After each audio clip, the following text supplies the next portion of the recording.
We'll do it live. Fuck it. Do it live. I'll write it and we'll do it live. And thing sucks.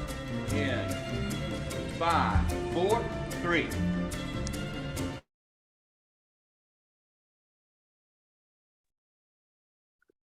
Citizens of the internet, it's been a minute, and I don't know why I stopped using that sign on either, the citizens of the internet thing.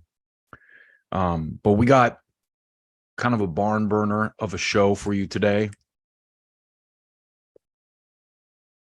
A lot of great stuff going on, a lot of interesting developments in the world of politics. And just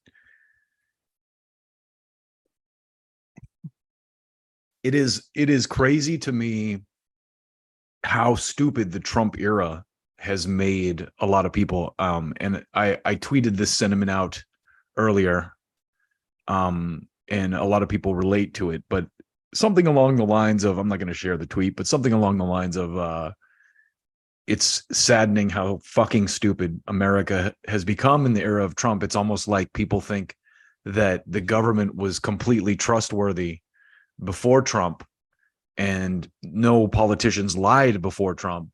And then Trump came along and just ruined everything.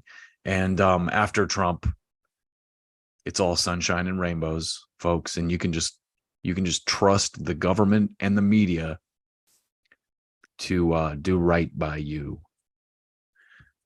Who believes that? Who is dumb enough to believe that? So, one of the first things I would like to talk about today with y'all is your boy RFK Jr. Now, I'm going to qualify this by saying, first of all, we're nowhere near close to an election. Okay, so that's kind of the first thing I'd like to say in regards to this. So we got a long ways to go. And we'll see how things shake out. But RFK is already kind of bringing up things and stepping on landmines that, I mean, this is the thing. I love his honesty on the COVID stuff. I love his willingness to say things that are third rail in the public debate, because we definitely need that as a country. And as a Kennedy, he's a person who has the kind of, gravitas to get away with it. But he's scaring me a little bit because, and let me show you this real quick. When it comes to a subject like Israel, for example, RFK is honestly to the left of Gene Simmons. And I'm not even kidding you. Listen to this. This is crazy. And I posted this on Twitter and it didn't get much traction, but just listen to this. I want to talk about someone else who's in town, Roger Waters, Yep. Pink Floyd. You're obviously Jewish. He's been coming out with a lot of Israeli.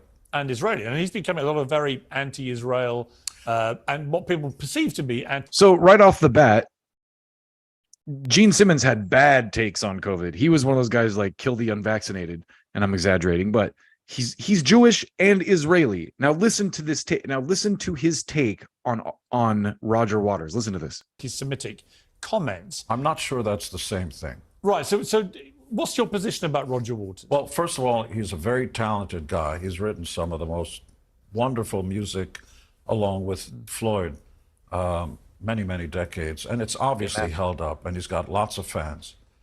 There is something to be said for keeping your political and other beliefs off the stage. His choice is to use the stage as a platform to further his point of view. There is a difference between a political statement about Israel and about anti-Semitism. By the way, anti-Semitism also involves Arabs. The definition of a Semite includes the Arab world. So Look at Gene Simmons talking sense into Piers Morgan. Gene Simmons. And honestly, let's hear that again. Let's hear that again. Let's just hear that one more time. anti-Semitism. By the way, anti-Semitism, all point of view. There is a difference between a political statement about Israel and about anti-Semitism. There is a difference between a political statement about Israel and anti-Semitism. Thank you very much, Gene. Thank you very much. America needs to hear this. By the way, anti-Semitism also involves Arabs. The definition of a Semite includes the Arab world. So Also, I think something America he's needs to a hear. well-meaning guy. I don't agree with his point of views, of course. So do you think he's anti-Semitic, or do you think he's anti-Israel No, as a I state? think he is, from my point of view, inflamed, angry about the political situation, as we all are. You want there to be peace someplace. And look, I turn our attention to this wonderful fairy tale of a country, or there are leprechauns and so on, Ireland, the North and the South. Yeah. So it's been ongoing for God knows how long, and the divisions are deep. If you're either Protestant or Catholic or different, and I've visited Parliament there. We're going to come to that.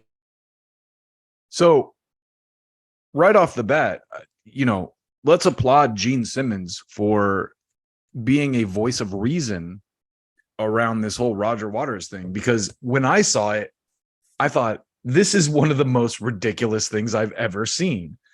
What Roger Waters is doing is clearly an act, and he's not wearing actual Nazi symbolisms. He's wearing two hammers crossed, and he's, obviously he's trying to look like a fascist because that's part of the storyline. So at the time, this all became like a scandal, and people were outraged at Roger Waters. I said, yeah, next on the agenda, we need to put Keanu Reeves in jail for all the people he murdered in the John Wick movies, because that's how absolutely stupid this whole outrage is.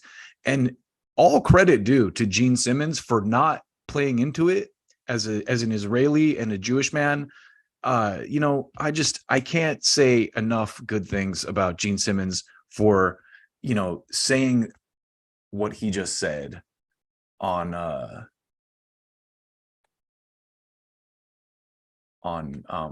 the Israel, mostly on the Roger Waters issue, right? Because so many people have been so stupid about that whole thing that, it's very, I want to say saddening, but it's really just stupid more than anything. And so one of the really stupid things about it, and the reason I opened with discussing RFK Jr. is because Gene Simmons is actually to the left of RFK Jr. on Israel, which is shocking. But it's true. Gene Simmons has a more progressive take on Israel than presidential candidate RFK Jr. does. And I'm going to show you. I came with receipts. So I didn't go into, unfortunately, I'm kind of lazy and I didn't go and find Glenn Greenwald's clip, but the guys in Due Dissidence here were kind enough to do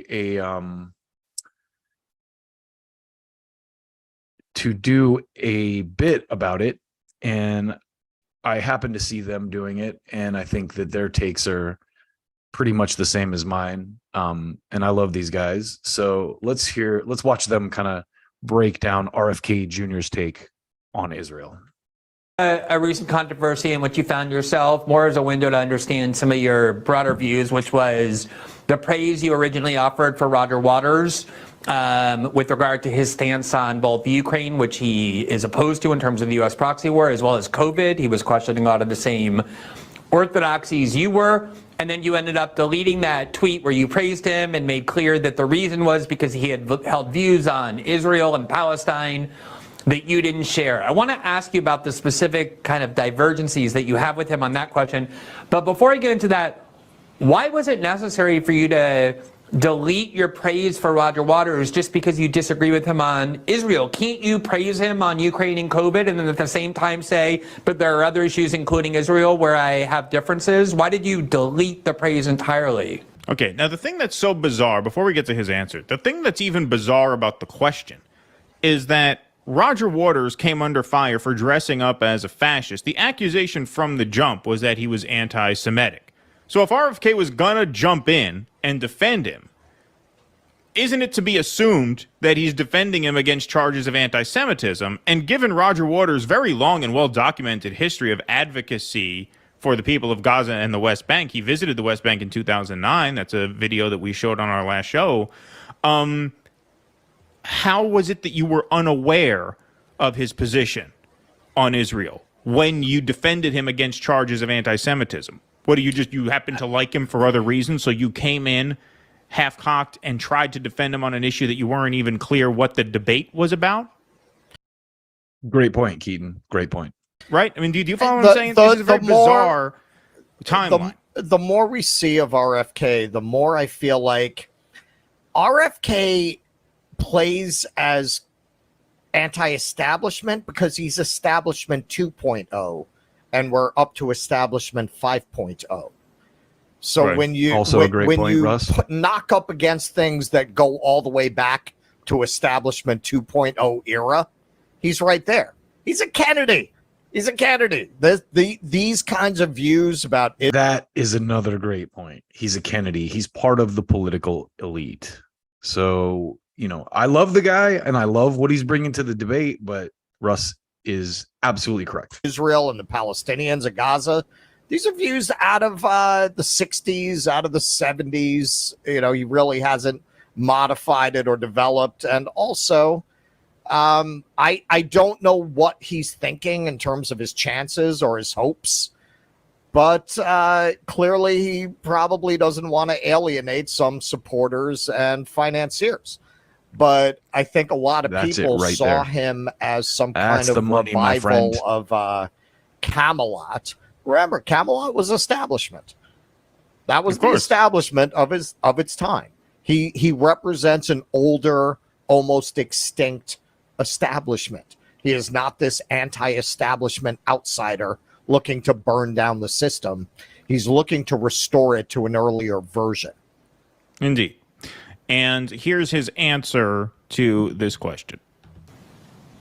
Well, first of all, the reasons that I praised him was because of his position on the war, his position on COVID, which I thought was very courageous. Right. The reasons I praised him had nothing to do with why he was being attacked. Right? Do you understand how just kind of dumb this whole thing is? Okay, I came in to defend him against charges of anti-Semitism, yet I actually agree with the people who are accusing him of anti-Semitism based on his position on the issue in question. Not very well thought out. Let's let him keep going. At a time when nobody, and also his position on Julian Assange. Right. I disagree. I would say fiercely. It's like saying I defended OJ because I think he's a good football player, right? Oh yeah, he probably did kill his wife. I was only talking about his touchdown against Denver. Exactly. It's like defending OJ because he could run the ball, right? I mean, That's a brilliant analogy. really enjoyed his performance in the Naked Gun films.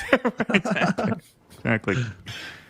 With his criticism of Israel, and I'm not, there are enough people who characterize those political differences anti-Semitic that me endorsing him felt like I was buying into that, into something that was abhorrent to me. Now, remember what Gene Simmons just said? Let's keep listening.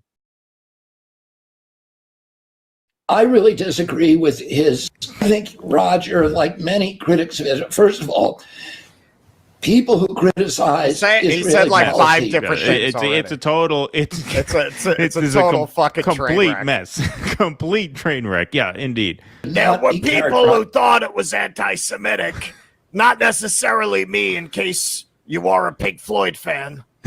Right, exactly. As anti-Semitic. But people who apply a different standard to judging Israel than they would to judging an Arab country. False. I think then that you've crossed a line there. And First of all, he crossed no such line. He made no such statement. Look, the moral calculus here is very simple. Israel is an apartheid state. They are an occupying force in lands that they were not supposed to expand to.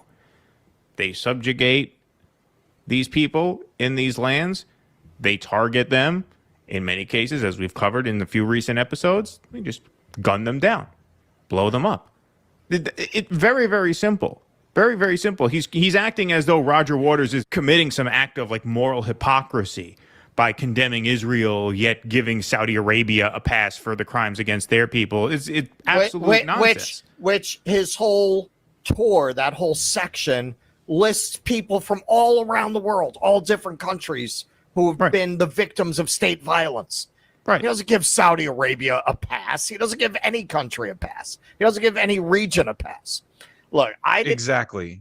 And I think, to be completely honest, I think the reason they're attempting to cancel Roger is because of his takes on Ukraine. And what he actually does in his presentation is to compare what Israel did to the journalist. I think her name's Shireen Abdul something. I don't know her name, so forgive me. But she was murdered by Israeli forces, a journalist, a Palestinian journalist. And she's on a list that Roger shows in his show that includes people like Breonna Taylor, Philando Castile, Anne Frank, all kinds of people who were subjugated by state power, basically. And just to go back to what Gene Simmons said, a criticism of Israel is not anti-Semitism. Now, there are all kinds of nuanced points to this debate. And it's like, I'm not an enemy of Israel. I don't not support Israel. I support Israel. But we also have to be even-handed about what's going on here. I mean, the United States is arming Israel. Who's arming the Palestinians? You know, if there's a whole debate to be had here. And listen, I don't live in Israel. I don't pretend to know what the solution is. But I do know that I do not support the brutalization of anyone, whether it's Palestinians, whether it's people in China, whether it's people in the hoods in America, whether it's the brutalization of people in Flint, Michigan, who haven't had drinking water, or Mississippi, or you know, people at protests, what they're doing to the people at the January 6th protest, who were at that, like treating them like there's some kind of, like they were, like they none of them had guns, none of them, you know, it's wild what's going on in this country. This kind of blind support for authority like this. And you know, and I'm not even anti-authority completely. But it's that kind of pro-authoritarian without question thing that leads to the types of scandals that you have in, for example, the Catholic Church, where, you know, a deference to authority leads to massive outbreaks of child rape. You know, there has to be a balance. There has to be who's watching the watchers type thing.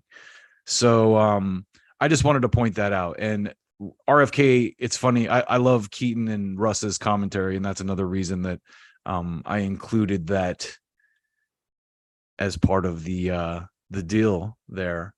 But yeah, I think I think I've said about all I need to say on that. As you can tell, I'm running out of things to say. So what we will do is we will go to a quick break, and I'll come back with some more action for y'all, if you can handle it.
And we are back. So, next on my business. I did a kind of piece mocking Kyle and Crystal a couple weeks ago, and it was really just a they did this like quick video in their car after Cornel West announced his presidential run, and it was just ridiculous. It was like them on the way to a racquetball game or to play tennis, going like, "Hey guys, here's why you shouldn't vote for Cornel West because, the People's Party is molesters and he's like a boomer who didn't look it up." And it just seemed very stupid and unserious. So I made this voiceover, which I covered on the last show, which I thought was pretty funny, and a bunch of people shared it. And Kyle was someone who kind of came out of the Bernie campaign, who I think gained a lot of viewers. I mean, I watched him largely because of that, because he was a Bernie guy criticizing the Democrats from the left. Oh my, how things have changed. It's become very obvious that Kyle and Crystal are kind of in the same pool as the other indie media people who take money from the DNC. So Cenk Uygur and Young Turks are a good example. They went face first into the Russiagate thing, face first into the COVID thing. No question, no journalistic integrity, no curiosity. Just reciting the same partisan lines that you'll hear on MSNBC or at a DNC campaign function. I think what the Democrats have gotten good at, and this is interesting because when I started being a Democrat, I hoped that they would get to this point. I always said, man, and Bill Maher is another person who said this quite a bit. I wish that the Democrats were as organized as the Republicans. That's what I used to say back in the day, because the Republicans would have their talking points and their team game plan, and they all, lock, stock, and barrel followed it. No one dissented from that. And now the Democrats have that because all the neocons have kind of moved into their party. And so you can just tell when someone is being disingenuous in indie media, and people like Kyle and TYT and the quote unquote leftist mafia, they all sound like they're vying for jobs at MSNBC. They're saying the exact same things you would hear if you tuned into MSNBC. So recently, these guys, Due Dissidence and RBN, had kind of joined up into this. They've been doing these post-duopoly shows. And if you've been watching any of my stuff, I started calling myself post-partisan. Post-duopoly, same thing. We're on the same page, just a different choice of words. But I love what these guys are doing, and I wanted to highlight this piece because after I watched this, I went on Twitter and I said, RBN and Due Dissidence and Hardlens Media, who I've also started following thanks to Jimmy Dore, are doing the show that the leftist mafia wished they were doing. The leftist mafia wishes they were doing this. And they're just reciting DNC talk. And a couple of trolls came at me like, touting their audiences like, hey, well, they have a way bigger following. Matt Binder has so many people or whatever. And I'm like, yeah. And if you rate how good something is by how many people consume it, then McDonald's is the best restaurant in the world, right? Like over 10 billion served or whatever their sign says. So that means McDonald's is the best restaurant because the most people eat it, right? Like that's a ridiculous premise to begin with. So anyway, these guys, the post-duopoly left guys, who I'm a fan of and who I pay attention to, they did this kind of takedown recently of Kyle talking about Cornel West, and I want to show it to you. And I have my own commentary to add that these guys didn't. So just let's watch this real quick. Make the argument, hey man, the more progressives, the merrier, right? Because like, believe in democracy. Okay, hold on. Let me pull this back just a little bit, because he starts with. Okay, hold on a second. Watch this. Okay, I watch. used to always make the argument, hey man, the more progressives, the merrier, right? Because like believe in democracy, of course, as a matter of principle. So the more good options, the better. But as I've gotten older, the math side of my brain has been So I noticed this, and these guys talked about it after the fact too. But this is the line that the DNC talking point writers will hand out to their people. You know, when I was young and dumb, I used to think you could vote for who you wanted to. But now that I'm more mature and I can count, I know that you either have to vote for Democrats or Republicans. And when that's your only choice, it's pretty obvious what the choice is. I don't even think that's true anymore, but that's exactly, as soon as I saw him say, when I grew up and became an adult, I stopped thinking that third parties were a good idea. Those silly kids and their third parties. Jesus fuck. more aggressive, where it's like, well, hold on, but that doesn't make sense. If you want to win, you need to be unified behind a candidate. And so Marianne Williamson got into the race first. She's got politics that are very similar to mine. I have 90%, maybe 95% agreement with her.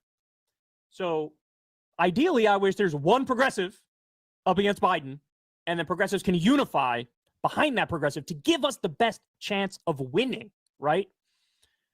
But if it wasn't Marianne Williamson running against Biden, well, then it would have been best case scenario, not only for Cornel West. There are many sides to you. There's the one that loves to escape into new worlds. The one That's who the wants to drawbacks be of a not kid. having YouTube Premium. But for the movement, if he had gotten in first, and then it was him against Biden of winning, right? But if it wasn't Marianne Williamson running against Biden, well, then it would have been best case scenario, not only for Cornel West, but for the movement, if he had gotten in first, and then it was him against Biden in a Democratic primary. Why do I say that? Because that's where he'd be able to make the most noise. That's where he'd be able to get taken the most seriously. That's where his numbers would be the highest. That's where the message would spread furthest and widest. That's where all the party infrastructure is. That's the way Americans are accustomed to voting in a two-party system when we don't have ranked choice voting and we have first past the post voting. That's how you get trapped in a party that is going to smash you regardless. They say all the time, oh, yeah, maybe we'll vote for an independent this time. It's always either the Democrat or the Republican, right? So for him to make the most noise and be the most relevant and get the furthest and change things the most, I think he would have had to run as a Democrat. I think he would have had to be the first one in, right? It's not the case. It's not the direction he went. So now we have a great option, Marianne Williamson, in the primary. That's great. And then, like I said, if you get to the general election and you're in a swing state and you want to do a protest vote, well, at least now you have what will likely be a Green Party candidate who's a solid candidate and is for many of the right things. Like I said, I probably have 90 to 95% agreement with him as well, with his politics. So anyway, there's your breakdown of it. It's a positive thing that he adjusted course because this is certainly more serious. I use that term loosely because of my general issues with third-party stuff, but it's okay. We're gonna stop there. Okay, so I don't know how Kyle must think his subscribers are dipshits, because did you watch the last two election cycles? Did you see what happened to Bernie Sanders? Twice. The Democratic Party stomped Bernie Sanders twice, and that was before they had the presidency. Well, they had the presidency under Obama. They were going to hand it over to Hillary. And then she turned around and lost to Trump because people wanted something different.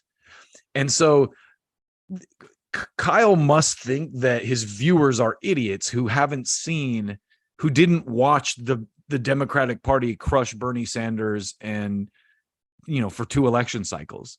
So now what he's advocating is, we need to get behind a Democrat so they can get stomped and we can eventually tell you to vote for Biden, because that's exactly what's going to happen, right? and with Cornel West, I will say this: it's a long shot outside of the major parties, and the chances are pretty good he's not going to win.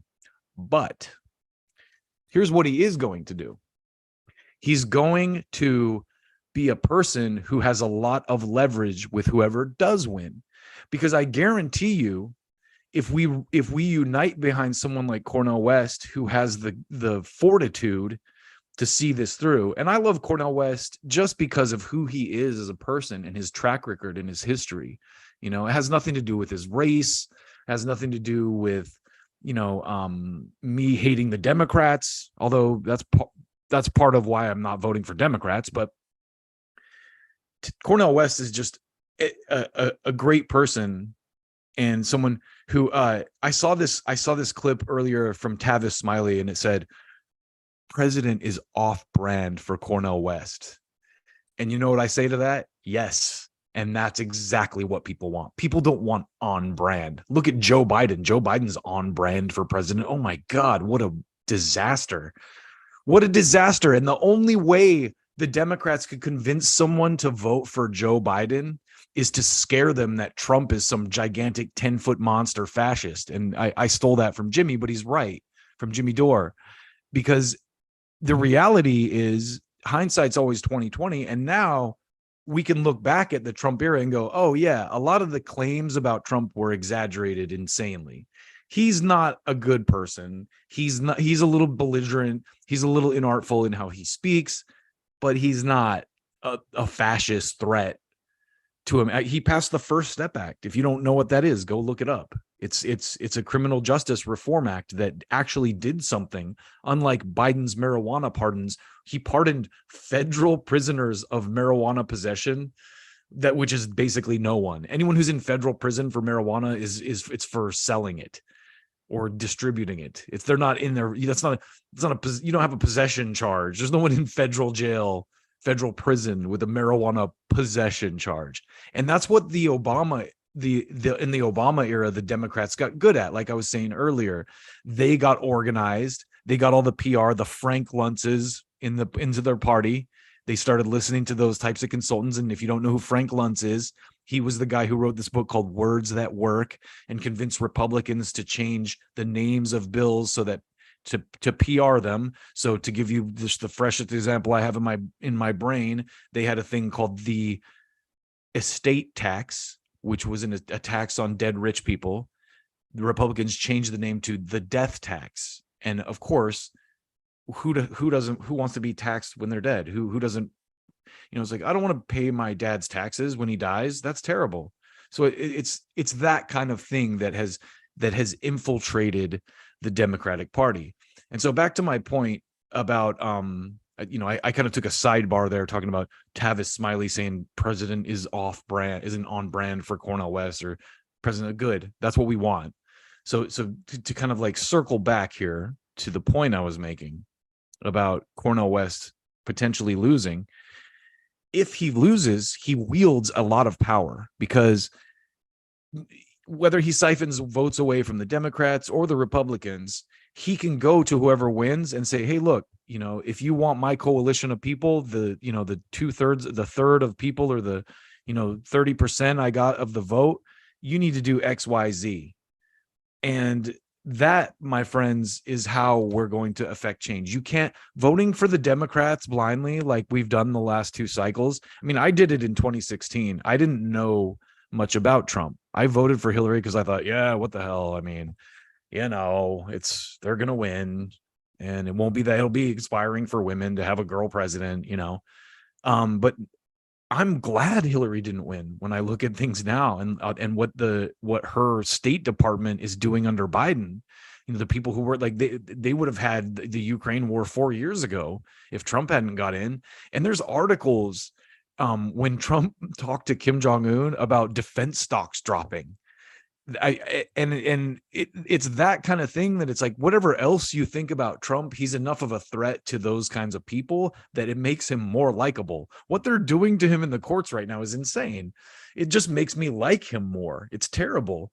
And it makes me wonder if they're just doing this because the TV networks want him back because he's big money. people tune in. It's every day is a tragedy when Trump is president. It's like the news cycle is constant fear mongering. I don't know if you remember that, but from the day Trump started running, he was on TV every day. And I was like, is he doing this? Is it him that's the mastermind that's controlling the news cycle, or is it the press that can't get enough of him? So anyway, the point I'm making is a vote for a third party, unlike Kyle's dumbass said, is a good thing, because if the Democrats lose, that's good. They're going to have to lose. I want them to lose, because if they lose, then they can go, oh shit, like we need to do something to get these people's support back. What are we doing? But if they keep winning because you're scared of Trump, they're not going to change. And you know who knows that better than anybody? You know who knows that better than anyone, folks? Your boy, Lawrence motherfucking O'Donnell. Listen to what Lawrence has to tell you here, kids. If you want to pull the party, the major party that is closest to the way you're thinking, to what you're thinking, you must show them that you're capable of not voting for them. Because the way the Democratic Party is run now for quite a number Lawrence of said it. presidential cycles is they pick a nominee in a kind of half-assed process that doesn't really represent much of anybody, and then they tell everybody to just shut up. Don't bring up anything that will complicate life for your nominee. You know he's not for you on this. Why badger him? He's not going to be for you for reasons that you don't understand but are good reasons. Shut up. Turn off your brains. If you don't show them you're capable of not voting for them, they don't have to listen to you. I promise you that. I worked within the Democratic Party. I didn't listen or have to listen to anything on the left while I was working in the Democratic Party, because the left had nowhere to go. There If it you is. want to pull... There it is. That is. So Lawrence just told you right there. If you want to pull the party closer to what you want, you must show them you will not vote for them. And I love watching Kyle out here doing DNC PR. Well, I used to be just a youngin' and I didn't know math and stuff. And that's why I wouldn't vote third party. But now that I'm an adult who can do math, I'm voting for Joe Biden. No, he's not going to tell you right now that he's voting for Joe Biden. That's not the game. His channel depends on the woman who officiated his wedding, Marianne Williamson. They're trying to do the same thing they did with Bernie, with her. Like, hook their wagon to someone who's campaigning and raising money. And, even with RFK, I ain't donating money to RFK. Look at that. Like he's to the right of Gene Simmons, who's definitely not on the left. Gene Simmons is not on the left. And it's crazy. It's crazy that Kyle and Crystal, I mean, here's another thing I'll just add before we close this topic out. One of the things I got into with these guys today was, you know what? I'm going to show you this Twitter thread, because this Twitter thread is so good, and it's from a couple years ago. So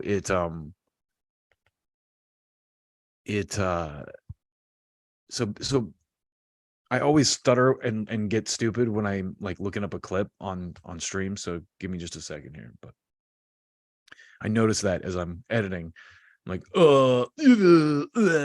what? I'm trying to talk while I'm looking something up. So this thread, I'm going to share with you right now. So this is the last point I was going to make about Kyle and Crystal. These people have audiences that are huge. And this is one of the things I got into with the guy about the leftist mafia, when he's like, oh, they have huge audiences and that's why they're better than Do Dissidents and RBN and all these cats. I said, well, I'm willing to bet that like 40 to 50% of their audience is probably Sally Albright's bots, right? And so let me just educate you as to who Sally Albright is, right? So this thread is from September 30th of 2019. And at this point in the campaign, the Joe Biden team had hired Sally Albright to attack Elizabeth Warren. So check this out. So thread on who Sally Albright is. Sally Albright, Madeleine Albright's daughter, the one who said we had to kill Iraqi children to get our goals. I don't even need to get into that, but she's a Kissingerite. So thread on Sally Albright. Sally is a former Republican operative known for her underhanded racist tactics. She operates a bot network using pics of deceased women, as HuffPo reported, and now she seems to have been employed to go after Elizabeth Warren. So here's Sally Albright, actually, without exaggeration, is a person repulsive enough to use a bot network that uses pictures of dead women to ensure the accounts aren't reported by those whose pictures are being used. Oh man. Sally Albright's profession is to smear political opponents and corporations, whether it's Wall Street Dem donors or the Trump team. So this is one where she was helping MAGA back in the day, but here it is right here. The excuse Sally used for going after Warren is that Warren said something negative about Hunter Biden. So there you go. There's an entire Huffington Post article about this where they kind of they go into a lot more detail. And it was actually a Bernie campaign person who discovered Sally's bot network. And then they did the journalism and investigated, and kind of like this guy mentioned the HuffPo article in his tweet. But I'm willing to bet you that people like Kyle and Crystal and the leftist mafia, Humanist Beard and David Dull and all those guys, Stan Cedar, TYT takes money from Clinton donors. So I guarantee you that they use Sally Albright to puff up their audiences. I'm sure her account of bots follows all of them and, talks crap to people like Do Dissidents and RBN and calls them names. A lot of projecting, I'm sure, a lot of accusations of racism. When you're a Republican, the one thing the Republicans were always good at was projecting, basically accusing their opponents of doing the things they're doing. And now that's what the Democrats do, since all those consultants see the way that permanent Washington works is none of these people care. None of these people have any principles or political ideals. They're in this for the money.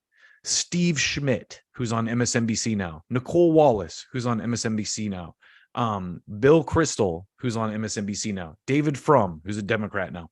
All of these people were the most insane right-wing neocons 10, 15 years ago when George Bush was president. And now suddenly they're Democrats. Imagine that. So because that's where the money is. Who's been controlling the country? And that's why Trump was such a huge aberration, because all these people had kind of quietly moved into Hillary Clinton's State Department under Obama. The Victoria Newlands, what's that guy's name? Jake Sullivan's, the Antony Blinken's, the Kagans, Victoria Nuland, all these people, they're all Democrats now.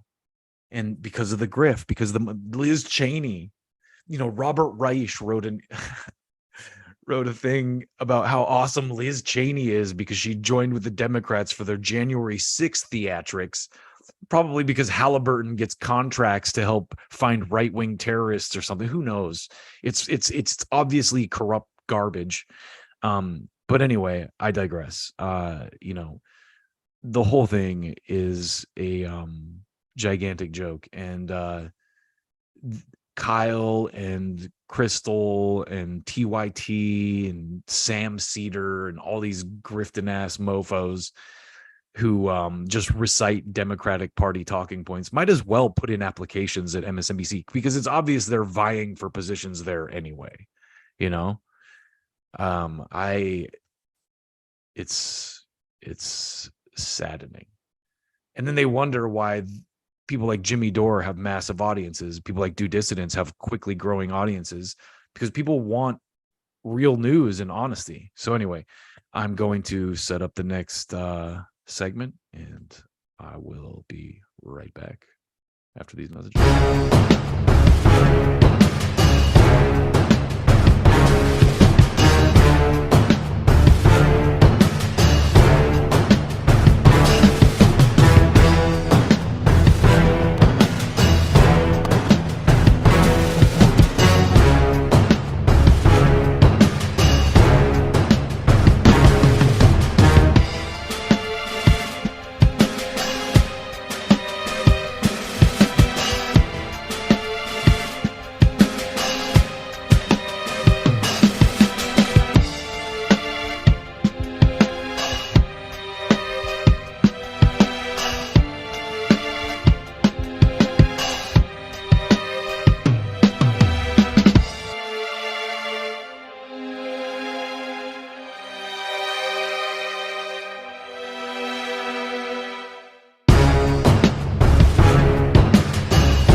All right.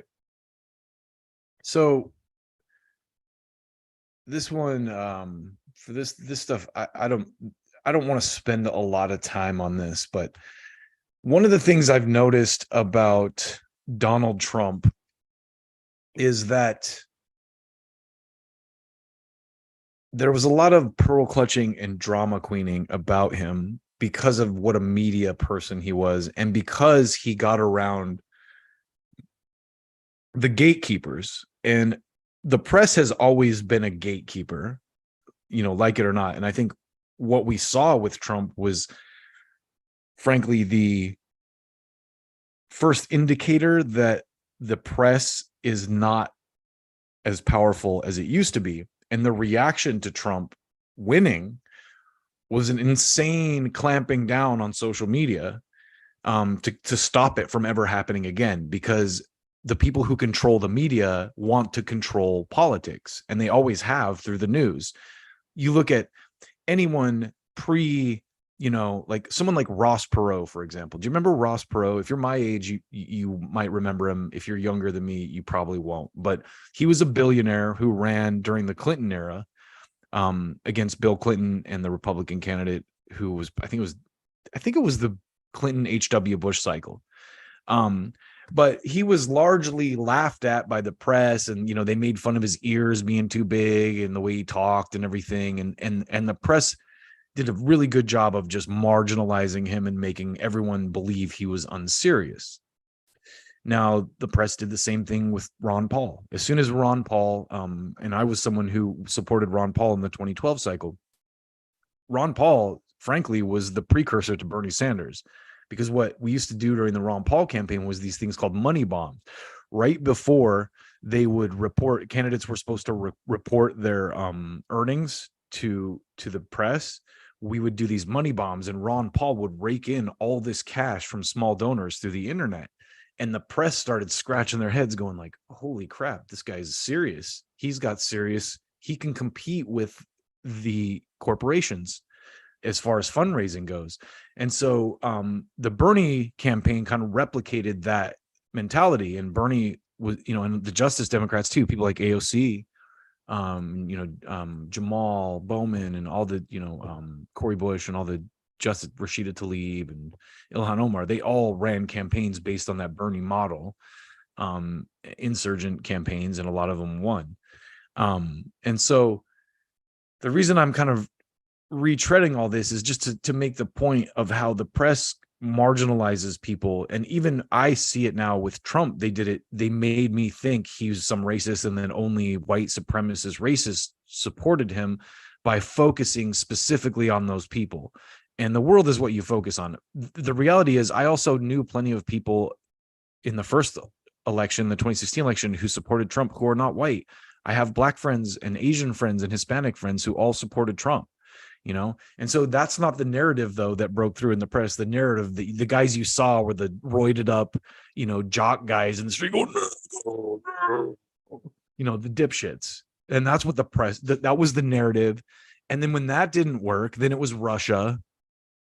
And Trump was able to get around those kingmakers by, so through social media. So I was watching, so Tucker Carlson did some commentary recently about how the deep state is going after Trump because they don't want him back in there because he's a threat to endless war and security defense stocks, basically. And so Bree and Robbie were talking about this, and Bree made a lot of really good points about how the Republicans haven't really shown any will to invest in America. And this is the point that I want to disagree with, because I think that, frankly, the Republicans of yore were that way, but a lot of the new crop of Republicans like Marjorie Taylor Greene and Lauren Boebert and Matt Gaetz, that new insurgent, more kind of libertarian leaning wing of the Republican Party is a lot more about the working class.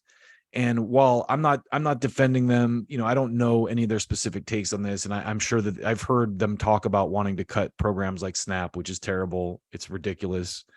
Or like do drug testing for welfare, whatever, do drug testing for Congress, but what Bree said here was kind of literally a little bit of an out and out falsehood. And I wanted to kind of show you this and just rebut it a little bit. Low or every other similarly industrialized country and getting worse health outcomes. But the Republicans who are using that messaging to appeal to a populist audience that is sincere in their belief there's absolutely no evidence in Trump's record or beyond that is what they would do if suddenly we did cut military spending or if we didn't cut military spending. Right. I think we should cut military spending because I don't like the military policies we have. So I want to empower less of these decisions. Also, I want to cut government spending across the board so we can cut military spending. There's probably a longer conversation that we can have before we wrap here, but I think probably there are structural issues and policy issues going into healthcare and social. It's not really, I imagine we could. Yeah. So the healthcare thing is just flat out disingenuous because we've seen how it works in every other country. And I'm sorry, but Robbie, but you're just dumb. But what I wanted to touch on here was Bree's contention that there's no evidence that Trump was willing to invest in here at home, because that's just not true. And the facts don't bear that out. So this is one thing that I found where they invested in water and wastewater infrastructure improvements. And then there's another piece here about, this is from NPR too. Trump, this was when Trump was president. Trump and Democrats agree on $2 trillion for infrastructure, but not on how to pay. And so, to me, this is what I think is funny. This is supposed to be the Democrats, and now they're suddenly concerned about how to pay because Trump wants a $2 trillion infrastructure plan. So let's read just a little bit of this. Democratic congressional leaders say President has agreed to a $2 trillion infrastructure plan, but there was no agreement on how to pay for such a wide-ranging and expensive proposal. How are we going to pay for it? The Democrats are asking this now. How are we paying for the Ukraine war? They just announced an accounting error where they lost $6 billion today. But this is 2019. So emerging from a White House meeting that lasted something, Speaker Nancy Pelosi said they were very excited about the conversation we had, very constructive, adding that it's clear that the Democratic leaders and the president want to get something done on infrastructure in a big and bold way. White House Secretary Sarah Sanders struck a positive tone in her statement. The United States has not come even close to properly investing in infrastructure for many years. We have to invest in this country's future and bring our infrastructure to a level better than the statement said. The statement does not mention the $2 trillion figure that Schumer said the group had agreed on. Schumer said the proposed package would include funds. Democratic leaders put the onus on the president to come up with a way to pay for the investments. How about cut the military? Something Trump actually wanted to do. But the Democrats would not agree to, I'm sure. Schumer said the group would meet again. So the end of the story is they never. So here's how the end of this, not to bury the lead here, but Democratic leaders said the president are now in a heated battle over subpoenas as lawmakers investigate Trump's business dealings, and some in the party are talking about the possible impeachment. Yet the Democratic source familiar with the discussion called the meeting uncharacteristically muted. Schumer said the president did not repeat threats. It's unclear whether Republicans. So essentially, the way that this ended was with them impeaching Trump over Ukraine stuff and never getting this done. And I'm sure that the Democrats dragged their feet on stuff like this because they didn't want to make Trump look good. So here's the Biden trillion. This one's half of what Trump asked for, but I think that they started off, to be fair, I think that they started off higher, and then once it got to the Senate, they had to cut things probably for the Republicans. Let's see what it says. $1 trillion law is enacting a key. So again, a key piece of his domestic spending agenda, $1 trillion. So it's half of what Trump was trying to do, but it was never a key piece of the event. Okay, so maybe it was. Let's see. In the South Lawn, Biden said people have heard countless speeches and promises. So it's pretty obvious that they dragged their feet on this under Trump, and they made sure it got done under Biden. And it's kind of like these types of bills, like I want to give the Biden admin credit for doing stuff like this, but then it's like, how much money did they dump into Ukraine already? And this is something that every president should do and that everyone would support, because we dump so much money into other countries. We need money here. So let's just close this out. Marjorie Taylor Greene opposed the bipartisan bill and tweeted on the names of 1,300, calling them traitors. She also included phone numbers of their office. Oh no, she included phone numbers of their office where they could call them and complain. How terrible. Michigan GOP rep Fred Upton, who Biden campaigned for, told the news he's received over 1,000 calls, including nasty death threats after Green posted his number. Rep Tom Reed. Oh my goodness. So Fred Upton, just so you know who this guy is, that I didn't read this far, but now I have to, because I just talked about this today. This is who Fred Upton is. Joe Biden's paid speech. Joe Biden did a paid speech for this Fred Upton guy. Wow, I can actually see this article without them locking me out. Oh, there it goes. Anyway, you get the idea. So the point of all that is kind of just to show Bree that she's kind of off base there. Trump did try to invest in infrastructure. The Democrats dragged their feet. But I don't disagree with her completely. I think that the Republicans, as you saw there, are on a quest to cut things. But I do think that if you really dig into the nuance of the things someone like Marjorie Taylor Greene is saying, she's for the most part on the side of cutting military more and wasteful stuff in the government rather than benefits for working class people. Because she was one of the people who was out there advocating for, baby food when there was, and under COVID, there was a huge lack of baby food because we weren't getting shipments from China or something along those lines. But that's just how it is. So I'm going to set up this next clip real quick, and I will return shortly.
All righty. I had to grab me a little drink.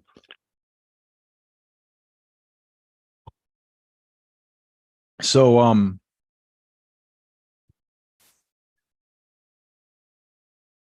if you have been paying attention to what's going on in the news,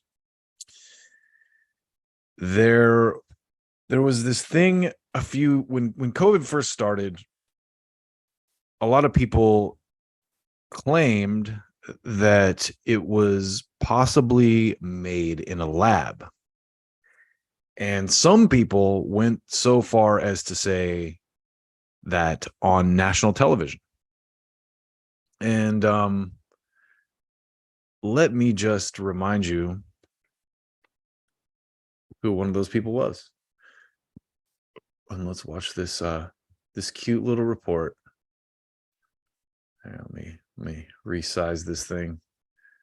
I messed this up during our last segment. No.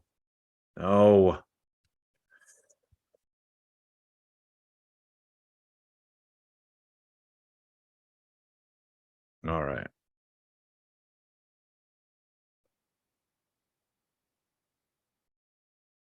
So, one of the people who was brave enough to suggest on national television that the COVID virus may have come from a lab was Jon Stewart. Stephen Colbert's first guest in front of a live studio audience. Jon Stewart got lots of laughs, but he's also getting some flack for what he said about the Wuhan COVID lab leak theory. I did not realize that Jon Stewart was his first guest after the lockdown thing. However, accidents have happened at high security labs before, right here in the United States. Stephen Fabian has details. Jon Stewart is taking a lot of heat for his appearance this week with Stephen Colbert. He made it clear he believes that the COVID-19 virus leaked from the lab in Wuhan, China. How did this happen? And they're like, a pangolin kissed a turtle? And you're like, no. What do you mean by that? Do you mean like Well, so this here's- perhaps there's a chance that this was created in a lab, there's an investigation? A chance? Well, I'm- so- oh my if there was God. evidence- A Washington Post columnist blasted Stewart. He should shut up and stick to the thing that got him How terrible Stephen Colbert is. Oh my God, he's the worst. famous in the first place. On the other hand, Stewart is being praised by Fox News, where the lab leak Oh, he's being praised by Fox News. Oh, the Nazis. Oh.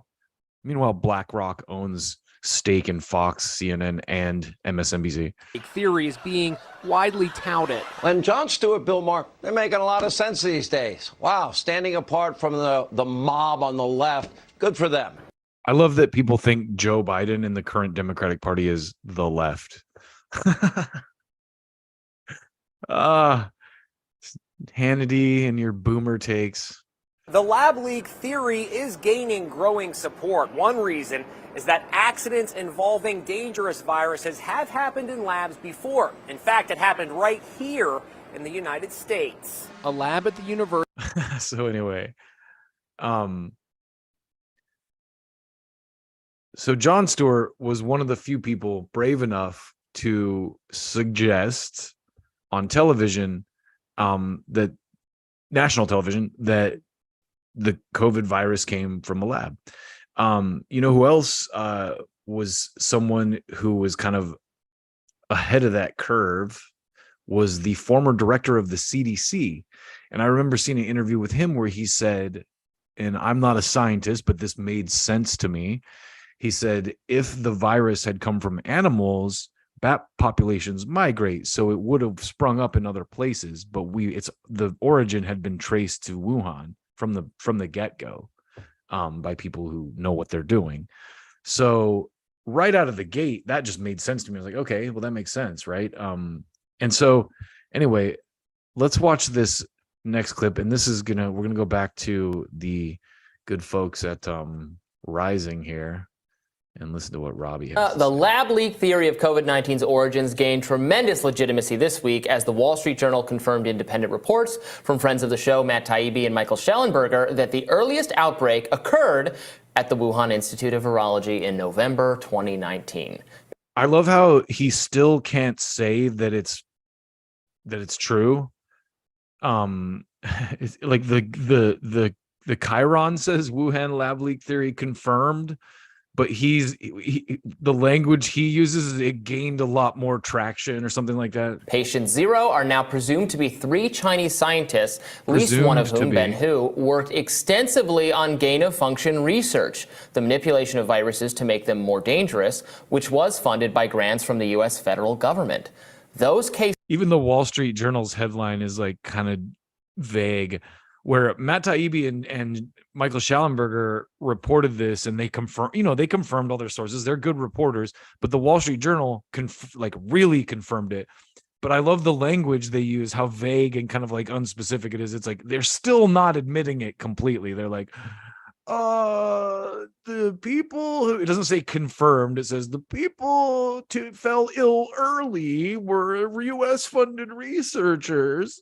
Cases occurred in November 2019, well before the Hunan wet market outbreak favored by some in the scientific community as the more likely origin story, and they occurred among the very people one would most suspect in the event of a lab accident. This is quite damning, to say the least. Anyone still clinging to an animal origin theory, remember the pangolins and the raccoon dogs? They're cute. is running up against Occam's razor. Raccoon dogs. Assuming the intelligence reports are accurate and that Hu and his colleagues did contract the earliest cases of COVID-19, the implications are fairly earth-shattering. Let's be frank. This would mean that substandard safety protocols at the Wuhan lab probably unleashed a killer pathogen on the rest of the planet, and the Chinese government attempted to cover it up. China, however, is hardly the only government on the hook. I was mad at him during that pause. I was like, wait a minute. And then he's like, then he points at the US too. Okay.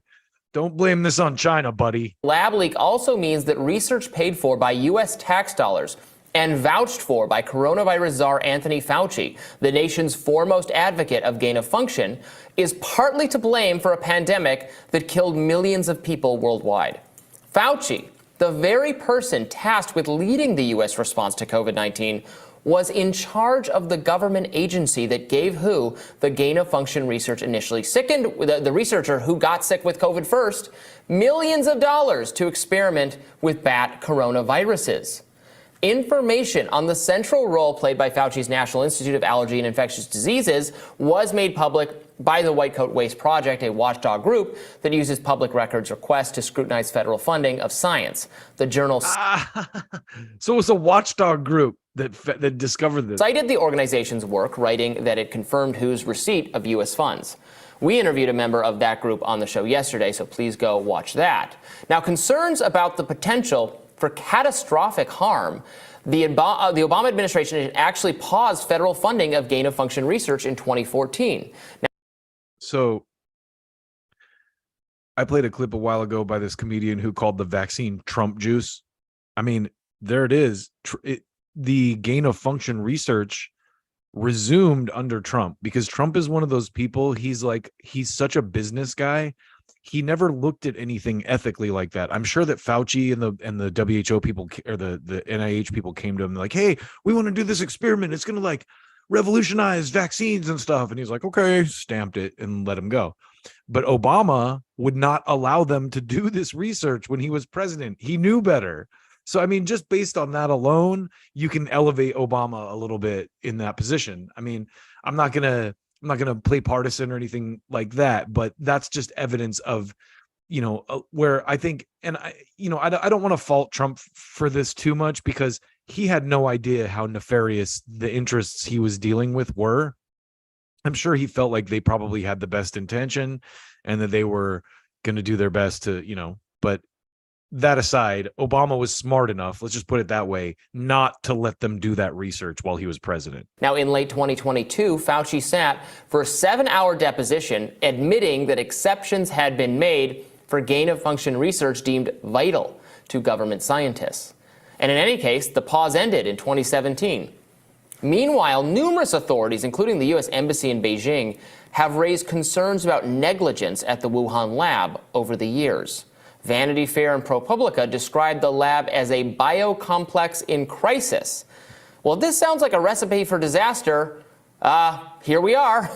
The confirmation of the lab leak theory would also mean that all the mainstream journalists, establishment scientists, social media moderators who derided its adherents as racist conspiracy theorists were stunningly, humiliatingly wrong. This should serve as a potent lesson to all the entities, many of them state-funded, by the way, that have made policing alleged misinformation their seminal issue. And that right there is why it's being downplayed like it is. That's why the Wall Street Journal's not like, hey, this is confirmed. They're like, well, some people fell ill around the thing where the funding was. We're still not really sure yet, but these two guys were the patient zero were two guys who worked in a lab that were in China that was funded by the US. So you put 2 and 2 together and then you call me and tell me, what the truth is. It's this tap dancing around it now. This is the thing that frustrates me the most. And just like with everything, the media eventually comes out and goes, oh, okay, yeah, it is this. Like with the Hunter Biden laptop, same thing, right? It's like, oh no, that's Russian disinformation. And it's like, wait, we have that confirmed. Well, Biden won. Okay, yeah, maybe it wasn't. Sorry, guys, we got it wrong again. Our bad.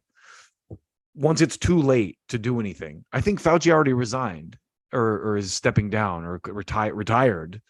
And so you see what's going on right now with this guy Peter Hotez and the Joe Rogan thing, because RFK went on Joe Rogan this week or last week and kind of outlined some of the problems with the vaccines and because he's someone who has worked in that field. And I'm not making any claims myself. I'm not anti-vax. I think that obviously do your due diligence and listen to the CDC, listen to the FDA and all those organizations. My heart swells with pride when I think of how awesome the vaccine is, and it's safe and effective, prevents death and hospitalization, all that good stuff. But this is where we're at. This is where we're at, where there's literally people still walking around in the streets with masks on. They're so scared. They're still scared. It's like PTSD, COVID PTSD these people have. They still think that someone's gonna some cold virus is gonna mutilate them and rip their family apart, which is ironically, it wasn't the virus that ripped people's families apart. It was the politics of the virus, the politicization of the virus. Because, why is this even a political thing? It's like, if you were a vote blue guy, then you believe that the lab leak was a racist conspiracy theory. And if you're a MAGA, then you can't politicize stuff like that. And too many people fall for it. And this is, again, speaks to what I was talking about earlier with all the neocons moving into the Democratic Party. Everything's a partisan issue, because once you believe that Trump is, the most evil fascist ever to walk the earth, it's okay to vote. You can justify voting for someone as terrible as Joe Biden, who has a long history of being a terrible right-wing neocon who voted for the Iraq war and, passed crime bills that put, tons of minority people in jails, and is a literal puppet of the finance industry who have tax havens in Delaware, where he's been a senator his whole life. So, and is the exact same level of abuser that Trump is. When you look at the accusations from people like Tara Reid and Lucy Flores, and, I don't even dislike Joe Biden that much, to be honest, as a person. I think he's been through some hard shit. He lost his family and all that kind of stuff. But that aside, it's not really Biden that's the problem. It's the people who put him in place as the figurehead, because it's the permanent Washington people. And that's so evident now to everyone who's watching. A guy like Anthony Fauci has been in Washington since the Reagan era. That's like 50 years, that's a good 50 years that guy has been in Washington. And you saw this with people like Dick Cheney, who worked for the Nixon and the Ford administrations before he got to the George W. Bush administration.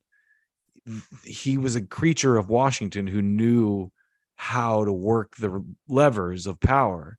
And that's exactly who someone like Fauci is. He's part of the permanent Washington apparatus, who's been in the game long enough that he knows what levers to pull to spill cash out of them.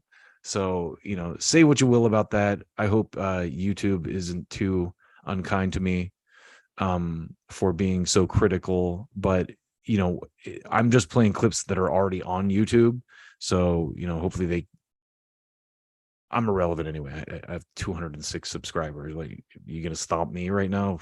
Fine, I guess. But anyway, I keep reading things. I'm a little paranoid today, because I was reading a couple people on Twitter talking about their accounts being shut down for talking about RFK Jr. or showing clips of RFK Jr. So, we showed clips of RFK Jr. earlier just to criticize the guy. So take that, YouTube. Now, so far, YouTube has been fair. So far. So we'll see. Anyway, let me go back to a quick break. And I think we're pretty close to being ready to wrap this up. I actually found a new a new piece of footage I wanted to share right before this started. So maybe we'll do that next. But sit tight for just a minute for me.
All right, y'all.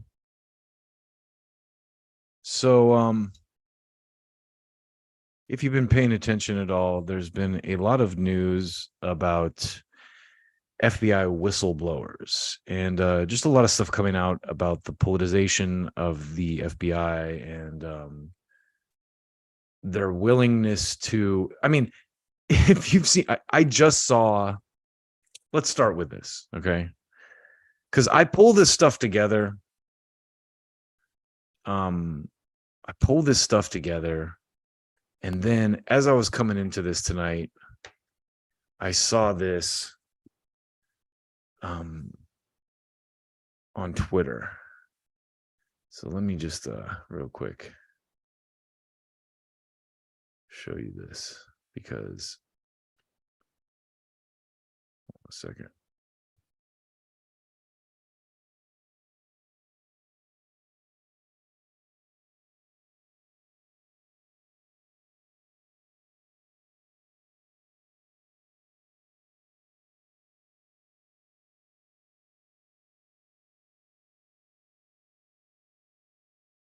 I gotta find my replies. Oh no. Here it is. Okay. I should have been better prepared for this. I didn't think about it till I got back on. Oh, we talked about that earlier, the 6 trillion or 6 billion accounting error. So, okay, this is what I wanted to show you to kind of kick this off. So this came up on my feed today. It's from NBC News. Let me pull it down a little bit so you can see. And it says a group of neo-Nazis violently disrupted a New Hampshire drag event this past weekend. And if you look at these guys, it looks like those Patriot Front dudes that they're all wearing masks, they're all wearing FBI khakis and blue shirts, and it's just in a now viral video, a group of what appears to be over a dozen members of NSC 113, whatever that, can be seen raising their right arm in unison and chanting homophobic slurs. So what I love about this is all the comments were like, those are feds. And I said, it makes me happy to see that everyone's skeptical, but look at this, feds. Nice. Color coordinated outfits, feds. FBI Boston field office working overtime, I see. So that with that in mind, I wanted to go into our next clip here because it's a clip of these FBI whistleblowers on PBD's podcast, Pat the David. And this whole thing, I'm going to put a link to it in the description, but this whole thing is worth seeing because, wow. So I want to start with this little tidbit where this guy talks about, well, just listen to him. Meant anybody who he was meeting with get their license plates, and that's just another downstream. So okay, let me back up just a little bit.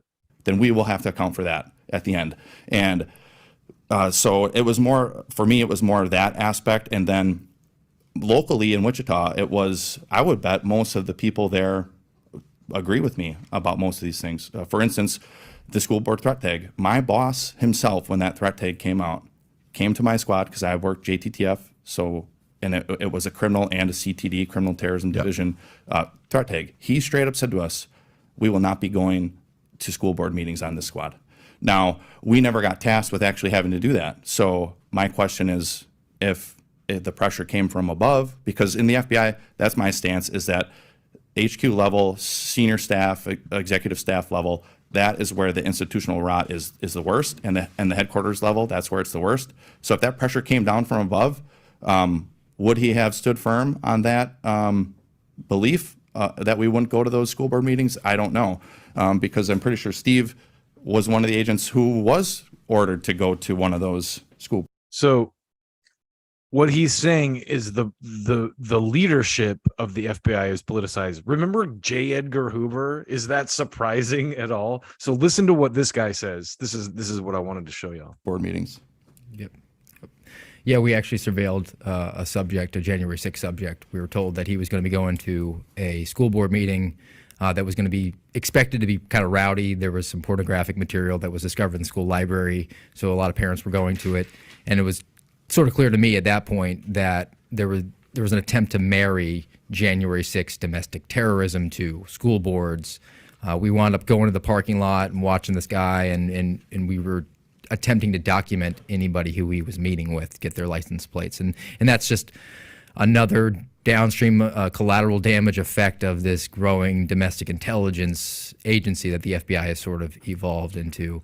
But to the original question for me, just sitting in the room with these people, I felt like I had conviction about what I believed.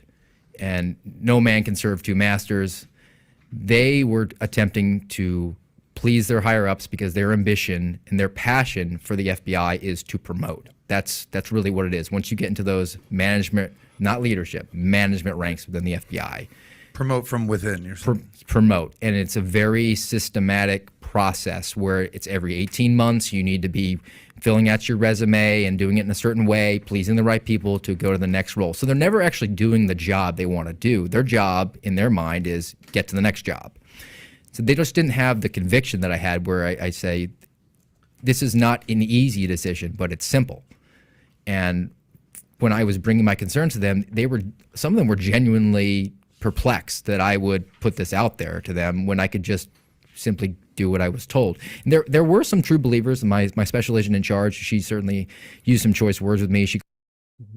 Why would you rock the boat when you could simply do what you're told and march with the zombies? We are.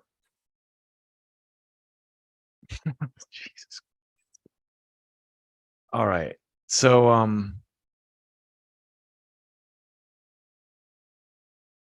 what that guy kind of said is shocking, and it also kind of underlines, I think, why they threw Tucker Carlson off the air after he showed that January 6th footage, which kind of downplayed that. Which these guys have been, they talk a little bit about this, but there was a point when they asked to get some footage from January 6th, and the people told them, "Oh, what was the date and the time?" And they're like, "Well, just give us the footage." And they said, "No, we can't. You have to give us a specific date and time because giving you the footage would put undercover officers at risk." So this guy is telling you that they sent him to a school board meeting to try and tie January 6th terror to school board meeting stuff, which is just crazy. And anyway, there is I recommend you watch this whole thing, but there is just there's a couple of good points in it that I wanted to share, and this was the second one where they talk a little bit about the surplus that they have. Listen to this. So Obama was what Obama knew all along while they were investigating Trump. Yeah, but you know what? Everybody knows because he's the president. And Mar-a-Lago, let's go do this. Yeah, because he has these documents. You know, January 6th, look what he did. It's terrible. The more and more they try to spin this, and then it comes out 2-3 years later as being bad, the credibility keeps taking a hit to the point where now they're talking about, you know, people are running for president talking about getting rid of the FBI because it's messing up the nation and dividing us, right?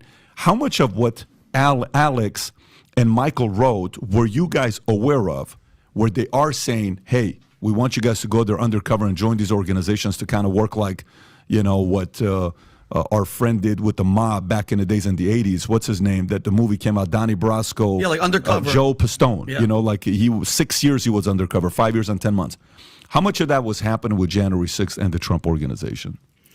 I think a tremendous amount of that was going on. And we can remove the January 6th aspect to it. Let's take another case that's a little smaller in scale. Let's take the Gretchen Whitmer Wolverine Watchman case, which I actually had involvement in. The governor of Michigan, you're saying the plot homegrown terrorists were going to kidnap her. That story.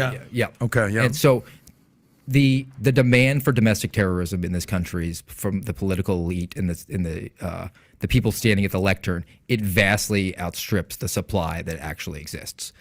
And the nature of the FBI that has now evolved from law enforcement to domestic intelligence collection. Our friend Kyle Seraphin puts this really well.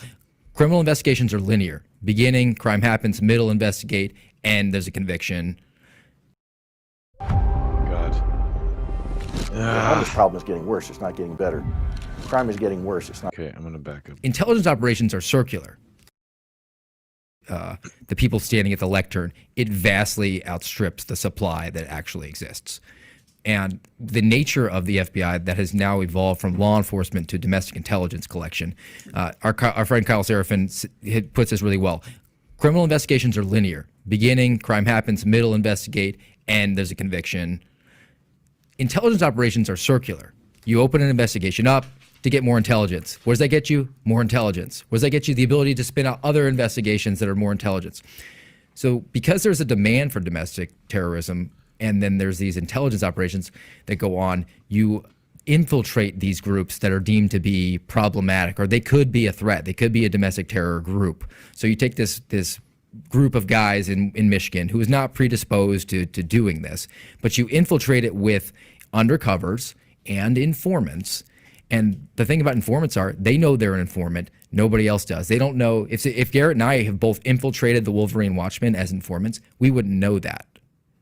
So then you get a situation where they're in the room and I'm like trying to report back to my guy so I can get paid. Hey, you know what would be a good idea? We should maybe come up with a plot here to do something. And then he's got to one-up me because he wants to report back to his handler and he get paid.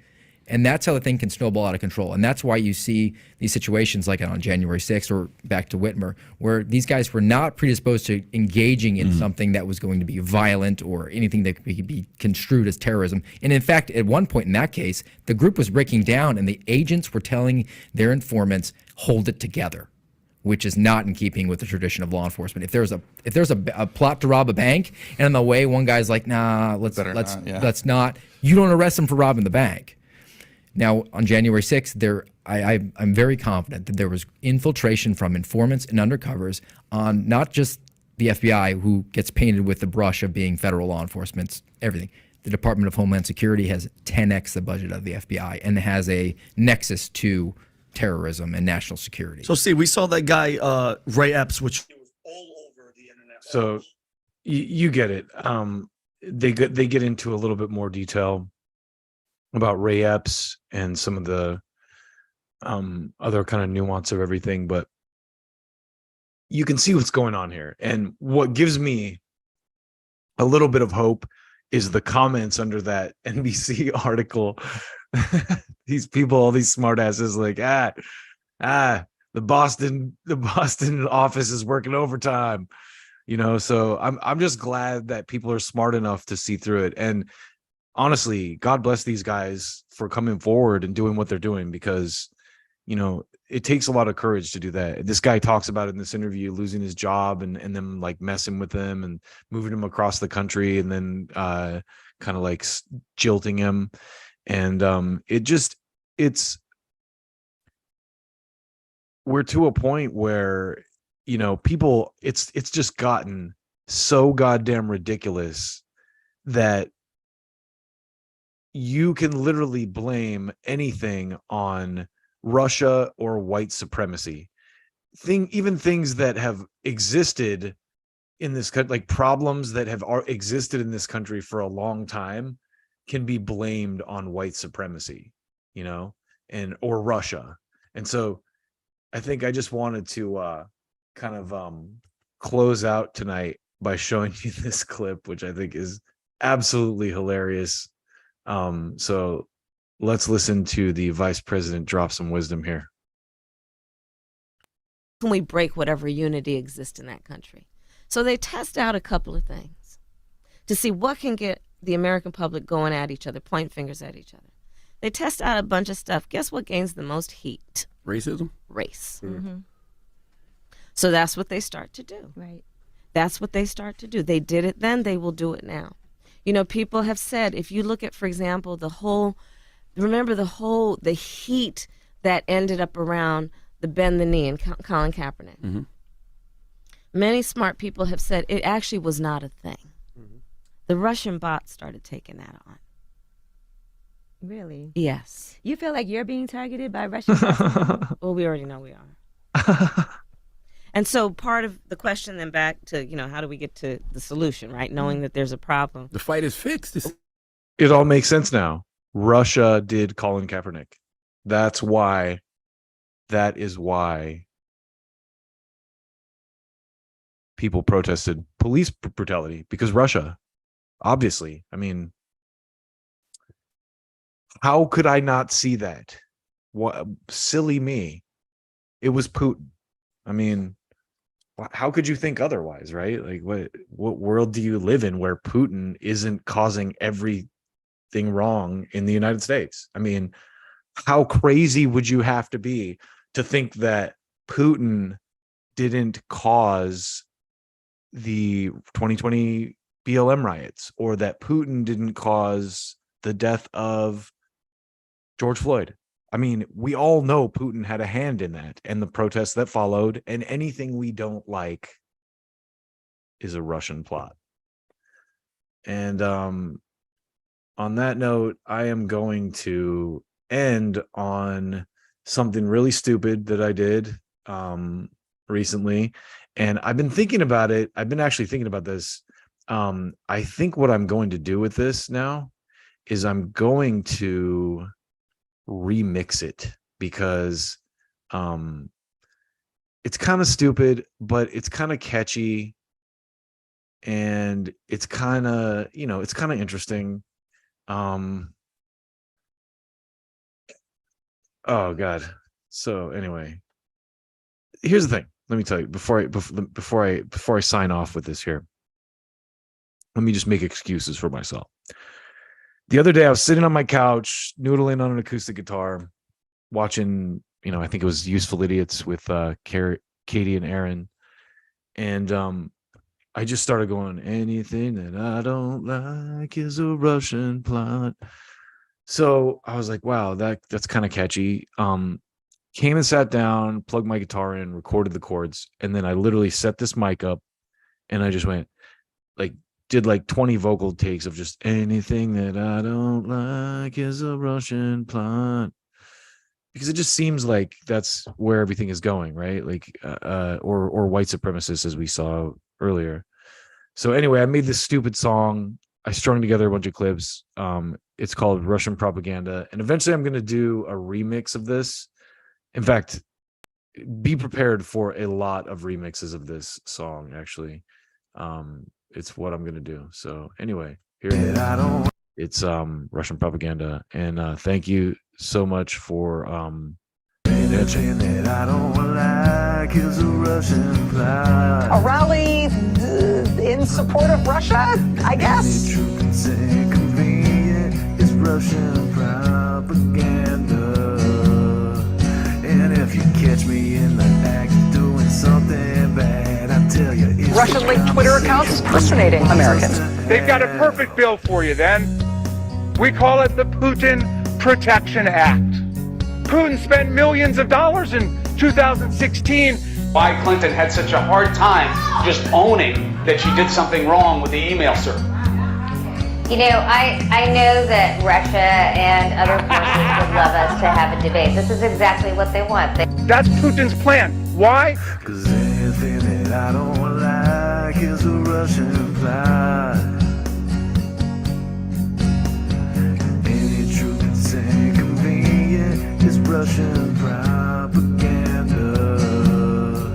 And if you catch me in the act doing something bad, I tell you it's the conversation Putin wants us to have. This looks like Russian intelligence. This walks like Russian intelligence. This talks like Russian intelligence.